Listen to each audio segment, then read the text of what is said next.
மக்களவையில் நடைபெற்று வரும் அரசியல் சாசனம் மீதான விவாதத்தில் மக்களவை எதிர்க்கட்சித் தலைவர் ராகுல் காந்தி பேசி வருகிறார். அதனை பார்க்கலாம். All different variations on the same idea, and in front of us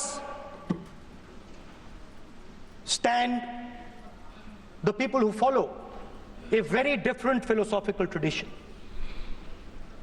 And I want to start my speech by quoting what the supreme leader, not of the BJP, but of the modern interpretation of the ideas of the RSS has to say about the Constitution of India and about how he thinks India should be run. The worst thing about the Constitution, the worst thing about the Constitution of India is that there is nothing Indian about it.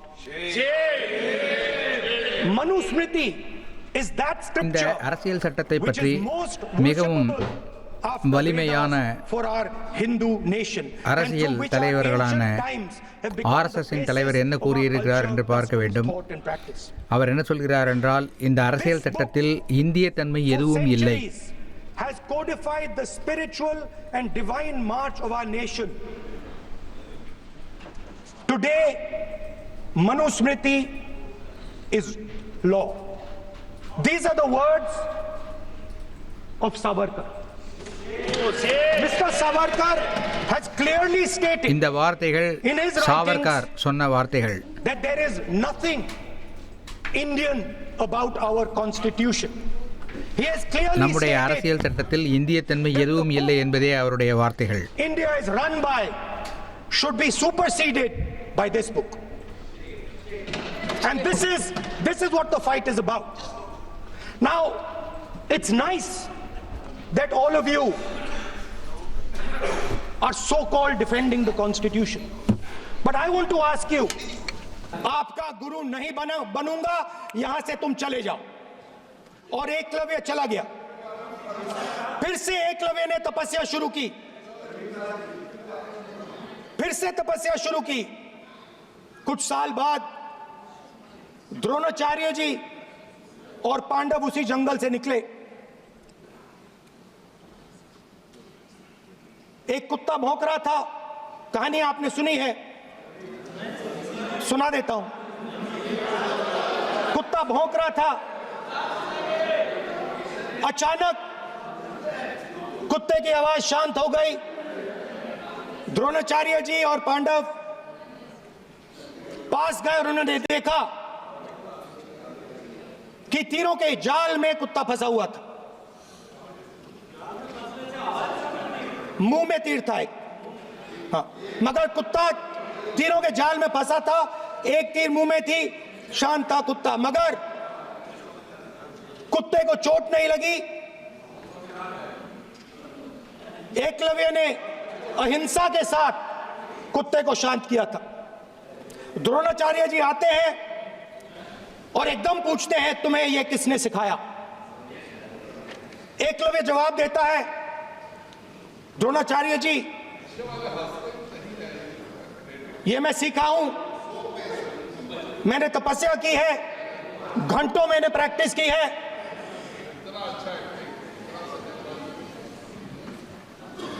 आपने मुझे गुरु बनने से मना किया था, तो मैंने एक मूर्ति, मट्टी की मूर्ति सामने रखी और मैंने प्रैक्टिस की और मैं सीखा. द्रोणाचार्य जी खुश नहीं हुए. द्रोणाचार्य जी ने एकदम कहा, तुम्हें मुझे गुरु दक्षिणा देनी है. नहीं नहीं, ये आपकी स्टोरी है. ये आपकी स्टोरी है. मेरी स्टोरी है कि द्रोणाचार्य ने पूछा.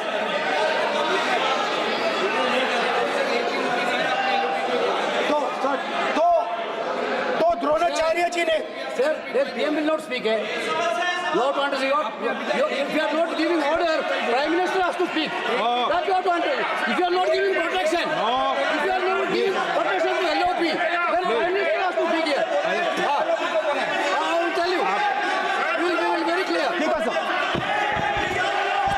सदस्य, आपको मैंने कई बार कहा आप धमकी शब्दों में मत बोला करिए। एक मिनट क्या आप द्रोणाचार्य जी संसदीय ने कार्य मंत्री बोले, कितने डिस्टर्बेंस कर रहे थे। द्रोणाचार्य जी ने कहा कि मुझे आप गुरु दक्षिणा दीजिए। मेरी स्पीच ले ली आपने। तो द्रोणाचार्य जी ने उनसे कहा कि गुरु दक्षिणा के लिए मुझे तुम्हारा हुनर, तुम्हारा भविष्य, तुम्हारा अंगूठा चाहिए। और एकलव्य ने अंगूठा काट के द्रोणाचार्य को दे दिया।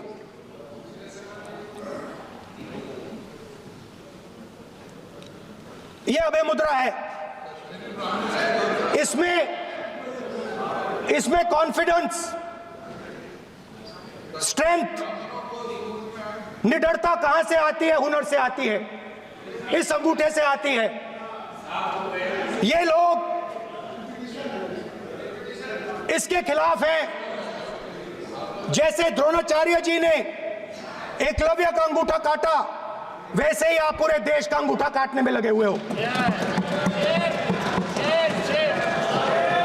आप जैसे ही जैसे द्रोणाचार्य जी ने एकलव्य का अंगूठा काटा, वैसे ही आप हिंदुस्तान के युवाओं का, जैसे ही एकलव्य ने, देखो सर, जैसे एकलव्य का अंगूठा काटा गया, वैसे ही आप हिंदुस्तान के युवाओं का, सबका अंगूठा काटते हो। जब आप अदानी जी को धारावी देते हो, तो आप धारावी के जो एंटरप्रेन्योर्स हैं, जो स्मॉल एंड मीडियम बिजनेसेस हैं, उनका आप अंगूठा काटते हो। जब आप हिंदुस्तान के पोर्ट्स, एयरपोर्ट्स, डिफेंस इंडस्ट्री, ये सब जब आप अदानी को देते हो,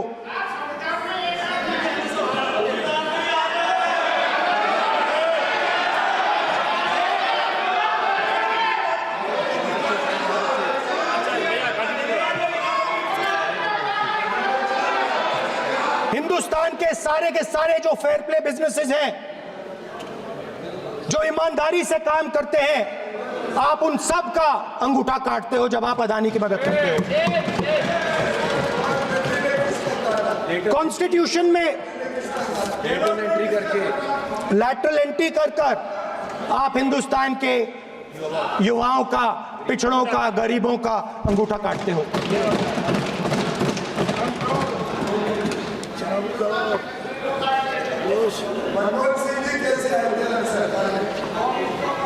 सर, स्पीकर सर, जैसे एकलव्य ने प्रैक्टिस की थी, वैसे ही हिंदुस्तान के युवा सुबह उठकर 4 बजे उठकर अलग अलग एग्जाम्स की तैयारी करते हैं। आपने देखा होगा, पहले हजारों युवा सुबह उठकर रनिंग करते थे, वेट ट्रेनिंग करते थे आर्मी में जाने के लिए। जब आपने अग्निवीर लागू किया, तो आपने उन युवाओं की उंगली काटी। जब आप पेपर लीक कराते हो, 70 बार आपने पेपर लीक करवाया है, तब आप हिंदुस्तान के युवाओं के का अंगूठा काटते हो।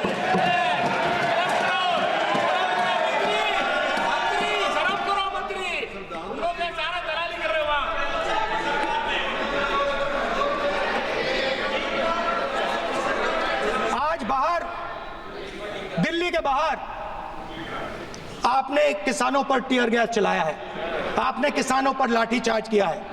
किसान आपसे एमएसपी मांगते हैं, सही दाम मांगते हैं, मगर आप अदानी को फायदा पहुंचाते हो, अंबानी को फायदा पहुंचाते हो और किसान का अंगूठा काटने का काम करते हो।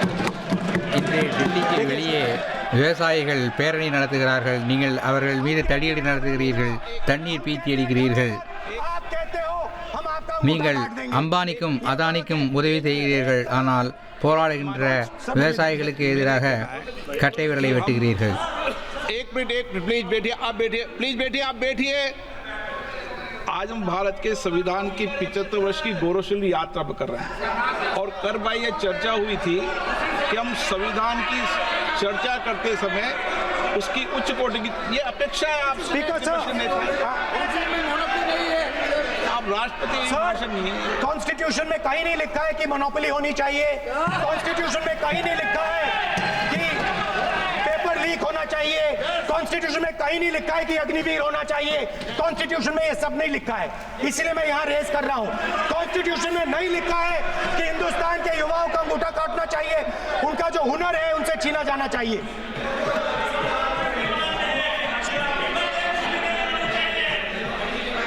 बैठे कर रहे हैं सर. 5 बजे हम भी बैठे करेंगे. हम कुछ नहीं बोलना है उससे. 5 बजे देखिएगा, 5 बजे देखिएगा क्या करते हैं. स्पीकर सर, मिलेगा. मैं कुछ दिन पहले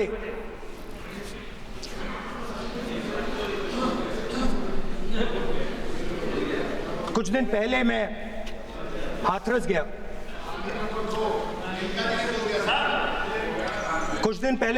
गया.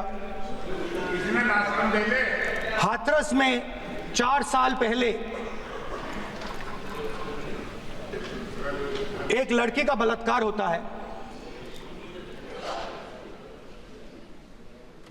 गैंग रेप होता है. 3-4 लोग गैंग रेप करते हैं. मैं 2-3 दिन पहले उस लड़की के परिवार के घर में गया. நான் சில நாட்களுக்கு முன்பு ஹத்ராஸ் சென்றேன். ஹத்ராஸில் சில வருடங்களுக்கு முன்பு ஒரு பெண் பலவந்தப்படுத்தப்பட்டால், 4-5 நபர்களால் பலவந்தப்படுத்தப்பட்டாள். वो बाहर घूम रहे हैं. நான் இந்த முறை சென்றபோது அவருடைய குடும்பத்தை பார்த்தேன். लड़की का परिवार अपने घर में बंद है.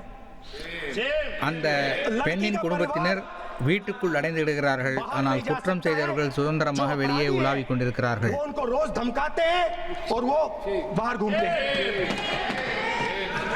குற்றவாளிகள் அந்த குடும்பத்தை தினமும் துன்புறுத்துகிறார்கள், ஆனால் அவர்கள் சுதந்திரமாக வெளியே உலாவிக் கொண்டிருக்கிறார்கள். बेटी का जो अंतिम संस्कार था वो भी नहीं करने दिया. और चीफ मिनिस्टर ने इसके बारे में खुलकर मीडिया में झूठ बोला है. ये कॉन्स्टिट्यूशन में कहां लिखा है? ये कॉन्स्टिट्यूशन में कहां लिखा है कि जो बलात्कार करते हैं वो बाहर रहे और जिसका रेप हुआ है, जिसके परिवार, उस परिवार को बंद कर दिया जाए? कहां लिखा कॉन्स्टिट्यूशन में? அரசியல் சட்டத்தில் எங்கே எழுதியிருக்கிறது? ये आपकी किताब में लिखा हुआ है. குற்றம் செய்தவர்கள் சுதந்திரமாக உலாவிக் கொண்டிருக்கிறார்கள், குற்றத்திற்கு ஆளானவர்கள் வீட்டிலே அடைந்து இருக்கிறார்கள். இது அரசியல் சட்டத்தில் எங்கே எழுதியிருக்கிறது? आपका राज है और वहां पे कॉन्स्टिट्यूशन नहीं लागू होता है, वहां पे मनुस्मृति लागू हो रही है. அது உங்களுடைய ஆட்சி, அங்கே அரசியல் சட்டம் परिवार ने मुझे कहा, பின்பற்றப்படுவதில்லை, அங்கு மனுஸ்மிருதி பின்பற்றப்படுகிறது. यूपी की सरकार ने उन्हें वायदा किया था, कहा था कि हम आपका रिलोकेशन करेंगे, आपको कहीं और रहने की जमीन देंगे. आज तक 4 साल हो गए हैं, आज तक उनका रिलोकेशन नहीं किया गया है. और ஊபி அரசு உங்களை நாங்கள் வேறு இடத்திற்கு குடியமர்த்துகிறோம், நீங்கள் அங்கு செல்லுங்கள் என்று சொல்லி 4 வருடங்கள் ஆகிறது. இதுவரை அவர்கள் மறு குடியமர்த்தப்படவில்லை. तो मैं इस हाउस में कहना चाहता हूं कि अंबेडकर जी के संविधान वाले लोग, इंडिया गठबंधन वाले लोग, हम सब मिलकर उस परिवार का रिलोकेशन हम करेंगे, अगर आप नहीं करोगे तो. நீங்கள் செய்ய முடியாத அந்த வேலையை அம்பேத்கரின் வழியை பின்பற்றுகின்ற நாங்கள், இந்தியா கூட்டணி சேர்ந்தவர்கள், அந்த குடும்பத்தை வேறு இடத்தில் மறுகுடியமர்த்துவோம் என்று உறுதியளிக்கிறேன். बीजेपी के लोग कॉन्स्टिट्यूशन पर 24 घंटा आक्रमण करते रहते हैं. நாங்கள் அரசியல் சட்டத்தை காப்பாற்றுகிறோம், ஆனால் இந்த பிஜேபியின் உறுப்பினர்கள் 24 மணி நேரமும் அதை அழிப்பதற்கு முனைந்து கொண்டிருக்கிறார்கள். Race, caste, sex or place of birth. The state shall not discriminate against any citizen on grounds only of religion, race, caste, sex, place of birth or any of them. Some days back, youngsters from Sambal came to see me. Innocent people, they had done nothing. They were just, वो पास में थे, 5 लोगों को गोली मार के हत्या कर दी. ये कहाँ लिखा है कॉन्स्टिट्यूशन में? ये कहाँ लिखा है சம்பல் பகுதியில் कॉन्स्टिट्यूशन में? तो लिखा है எந்த குற்றமும் செய்யாத discrimination of grounds of religion. நபர்கள் और 5 जहाँ பேர் भी आप जाते हो, போலீசாரால் துப்பாக்கியால் சுடப்பட்டு இறந்துள்ளனர். இது அரசியல் சட்டத்தில் எங்கே இதற்கான விதி இருக்கிறது? कहाँ लिखा है कॉन्स्टिट्यूशन में? कहाँ लिखा है कॉन्स्टिट्यूशन में कि एक धर्म को दूसरे धर्म से लड़ाना है? कहाँ लिखा है कॉन्स्टिट्यूशन में कि दलित परिवार को बंद करके अंदर रखना है और उनके अपराधियों को बाहर घूमने देना है? कौन से कॉन्स्टिट्यूशन में लिखा है? मुझे दिखाइए.